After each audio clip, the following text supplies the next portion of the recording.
bago tayo mag-secret file, ay ilike mo muna ang video na to at mag-subscribe na sa aming YouTube channel. Don't forget to click the notification bell para hindi ka nahuhuli sa latest episode ng DJ Rocky's Secret Files.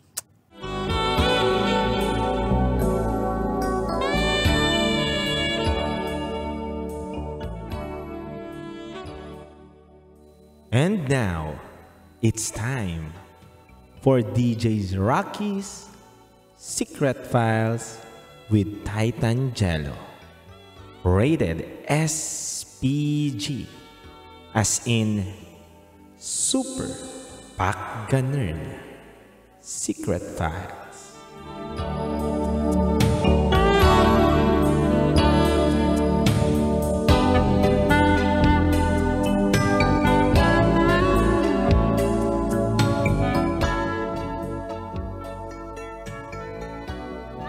Nanigas sa takot ang jowa ko sa room 401.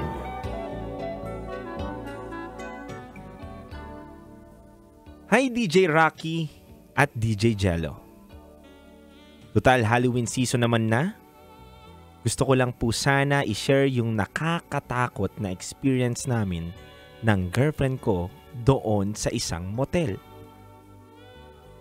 Itago nyo na lang po ko sa pangalang Dante. 21 years old. At ito ang aking SPG. As in Super Pagganern Secret File. Magkasing edad lang kami ng girlfriend kong itago na lang natin sa pangalang Trish. Si Trish ay hindi maipagkakailang napakaganda. Matindi ang kanyang alindog. Matangkad, maputi, at ika nga curvy dahil medyo may pagka-chubby. Siya yung tipo ng babaeng lilingunin talaga ng mga kalalakihan. Napakataas din ang sex drive niya. Alam niyo kung bakit? Isang gabi dati, nagmamaneho ako ng aking van. Nabigla ako noong bigla niyang binuksan ang zipper sa shorts ko. Ginalaw niya ang sinturon ko at kinain niya ng walang pag-aalinlangan si Mr. Lollipop. Madalas din kaming gumagawa ng mga milagro sa loob ng aming sasakyan. Halos lahat na yata ng parking lot sa mall kung saan kami gumagala naging venue na sa pagsasagawa namin ng mga milagro. Buti na lang super black ang tint ng van namin.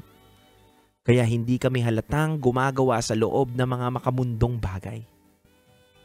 Hindi na rin bago sa aming dalawa na mag-check-in sa iba't ibang motel. Pero may isa kaming motel na favorite naming puntahan. One time, napag-usapan naming mag-check-in ulit doon. Bago ang gabing yon, iniisip ko na muna ang lahat ng mga gagawin ko kay Trish para lubos ko siyang mapaligaya.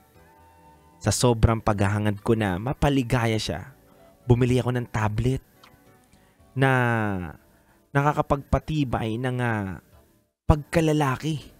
Yung tipong kahit anong gawin mo, hinding-hindi matitinag, hinding-hindi yuyuko, at hinding-hindi lalambot. Yun yung binili kong tableta. Dapat yung katulad ng isang diving board sa swimming pool. Yung tipong napakatigas talaga. At kahit anong gawin, lulutang at lulutang pa rin. Pero fast forward, sumapit ang araw ng aming paghihintay. Kinailangan naming magtiis ng 2 linggo. Dahil fertile siya. At saka sinusigurado kong hindi siya mabubuntis bago kami magbengbangan. Eto na. Nakapag-check-in na kami sa dati naming tagpuan. At nakapagbukas na rin namin. At pagbukas namin ang pintuan ng kwarto namin, nagulat kami. Dahil 2 kama ang nasa kwarto namin. Kumain muna kami at ininom ko ang mga aking magic pill. Yung pampatibay para sa bahay. Nako! Tsaka ako naligo at nag-toothbrush. Pagkatapos, ay nagsimula na kaming dalawang humiga sa kama. Halik dito, halik doon. Ganyan. Ganyan nga. Dahan-dahan lang, babe. Ang sarap. What?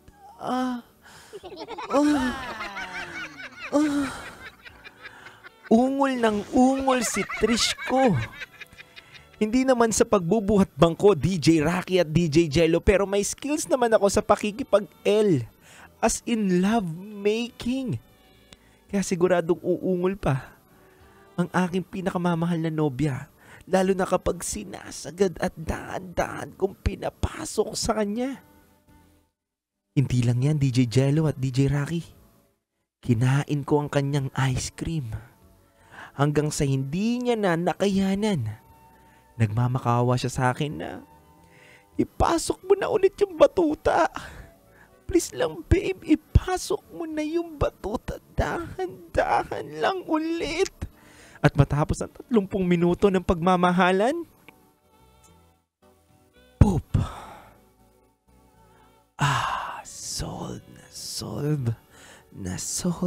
Solve ako. Parang nasa langit. Ang sarap. It became Coco Crunch. Nagpahinga muna kaming dalawa at matapos ang ilang minuto, nag-round 2 agad kami. Pagkatapos ng round 2, umidlip muna kami. Sobrang pagod ko, DJ Rocky at DJ Jello. Dahil mukhang nasagad namin ang isa't isa. Malalim na ang tulog ko, DJ Rocky at DJ Jello. Nagpapahinga na ako bilang paghahanda sa round 3 namin. Pero habang ako ay nasa kasarapan ng aking tulog, bigla akong kinising ni Trish. Tinignan ko siya at laking gulat ko na ang mukha niya ay sobrang natataranta. At bigla na lang siyang umiyak.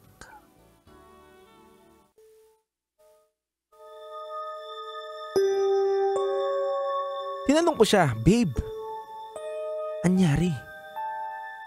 Sumagot siya ng, babe, natatakot ako. Wait lang, may multo dito sa kwarto natin. Kinento niya na may isang bata daw na umiikot sa ibabaw ng aming kama. At nararamdaman niyang lumulubog ang paa nito sa malambot naming higaan. Sabi niya, hindi siya makagalaw. At hindi niya nga raw alam kung paano niya ako nagising. At bago raw siya nakagalaw, meron siyang narinig na batang tumatawa.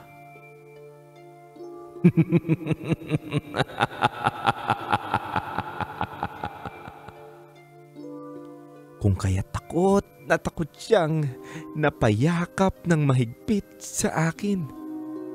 Kaya naman, nagpasya kaming umalis na lang sa motel na yun. Kahit 2 oras pa lamang ang nagagamit namin sa 6 hours na binabayaran namin. Agad-agad kaming bumatsi.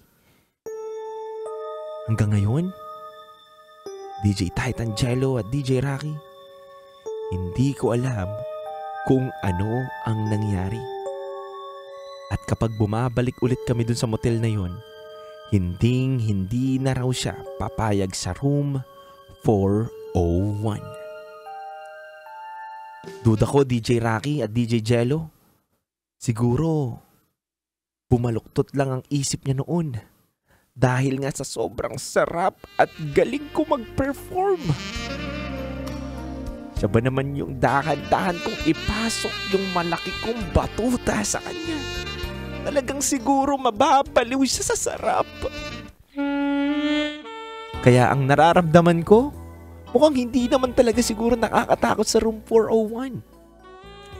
Talagang nasarapan lang siya at nabaliw lang sa ginawa ko sa kanya. Hindi natin makukumpirma pero di bali na. Basta hindi na kami ulit babalik sa room 401. Hanggang dito na lang po, DJ Rocky at DJ Jello. Salamat sa pagbabasa. Muli, ako si Dante. At ito ang aking SPG. As in, Super Pagganern Secret Files.